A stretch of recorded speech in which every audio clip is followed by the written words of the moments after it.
Okay, ang activity nyo ngayon ay idodrawing nyo kung ano ang pagkakaiba sa tingin nyo ng salitang kaibigan at ng kaaway. Huwag kang hihiling ng mga ganyan. Masama daw yan. Joke lang. Ito naman. Kahit na. Guys, pwede bang dalian na natin? Parang may sumusunod kasi sa atin eh. Oo nga, akala ko ako lang ang nakakaramdam nun. Hala, tara na!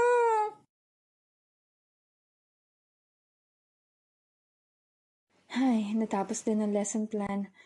Ginabi na rin pala ako. Ay, oo nga pala. May chichikan pa akong papel ng mga bata. Tapusin ko na nga. Saglit lang naman to eh. Naku, ang mga bata!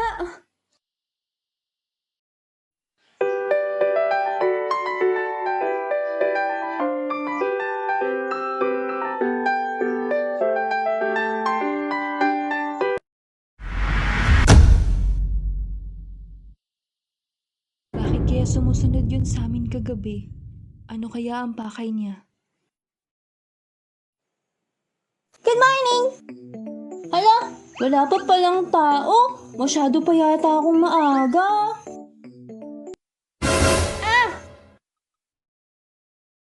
Oh, Sally, ako lang to. Ang aga mo ah.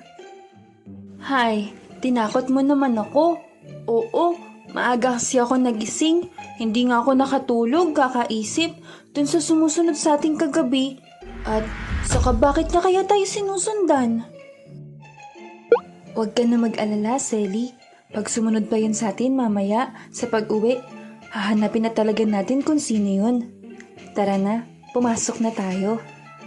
Ha? Papaano nakapasok si Cheryl sa loob ng classroom? Bakit, Sally? Anong problema? Kasi wala namang tao kanina sa loob ng classroom. Pero hayaan mo na.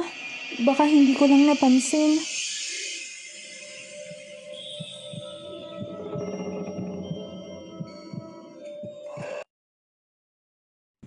Woo! Don't worry, ladies. The most handsome is here. You better watch out, cause if you don't, you will fall. But don't worry, I will catch you. Okay, Patrick, that's enough. Explain this. What is this, ma'am? That's your drawing, Patrick, about friendship.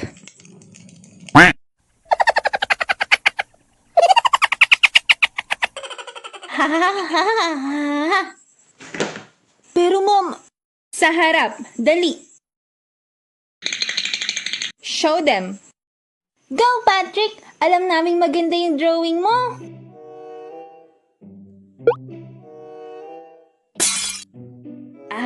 Di ba kasi ang kaibigan ni gagawin para sa'yo ang lahat? Kaya, ayan, si Jeric, ginawa ang lahat.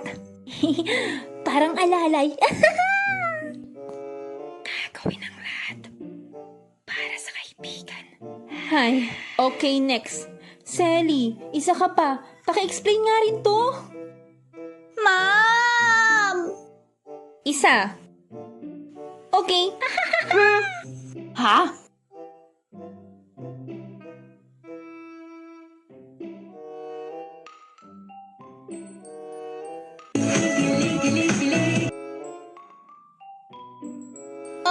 Wag po kayong mag-isip ng kung ano po dyan.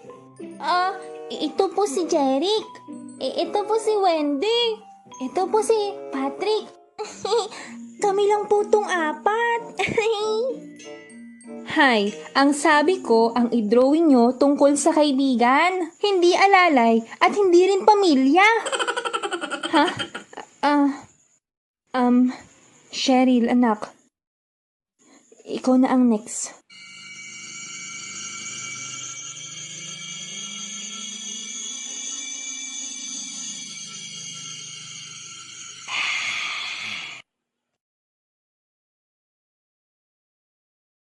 Hindi pa yata tapos yung pag-iimbestiga sa crime scene.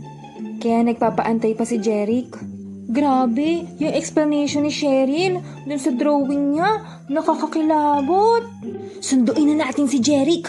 Baka kung ano pa ang masamang mangyari sa atin pag inabot pa tayo ulit ng gabi. Oo, sige, tara!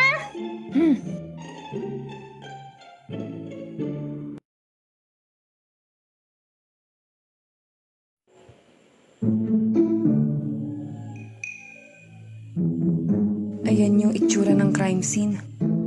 Di ba, baboy yan? Bakit kailangan pang imbestigahan? Kung titingnan niyong mabuti, sinaksak ang baboy ng 10 beses. Malay mo ba? Baka gusto lang ulamin. Ayon sa investigasyon, marami ng baboy ramo ang pinatay ng sospek at 10 din ang saksak ng bawat isa sa kanila. Hala, tapos hindi naman nila inuulam. Talagang ulam ang nasa isip mo, Selly. Masarap daw yun eh. Pero alam nyo, nung isang gabi, may humahabol sa aking baboy ramo. Tapos nakatakbo ako. Buti na lang nakatakas ako. Ang galing ko. Pero, nung nakita ko to, may pumapatay pala sa kanila. Siguro hindi ako nakatakas. Iniligtas yata ako nun. Ay, ginabi na naman tayo. Ang tagal kasi ng kwentuhan natin kanina tungkol dun sa sinaksak na baboy. Sandali, sumusunod na naman siya. Ala, Jeric, iligtas mo ako. Ay, hanapin na natin yan na malaman natin kung bakit siya sumusunod. Ha? Scary! Hello? May tao ba dito? Bulaga! Ay, wala pala. Nasaan ka ba? Magpakita ka na. Bakit ka ba sumusunod? Ay! Ano? Ah! Hala! Ano yun? Ay! Daga lang pala. Mag-iingat kayo. Sus, Mariosep! Jeric! Bakit ka ba laging sumusunod sa amin? Kaya nga, natatakot tuloy tong Selly namin. Gusto ko lang naman makipagkaibigan. Ah, ganun ba? Di, sige, magpakita ka. Ayoko. Di wag. Di ko naman pinipilit eh. Tukot ako.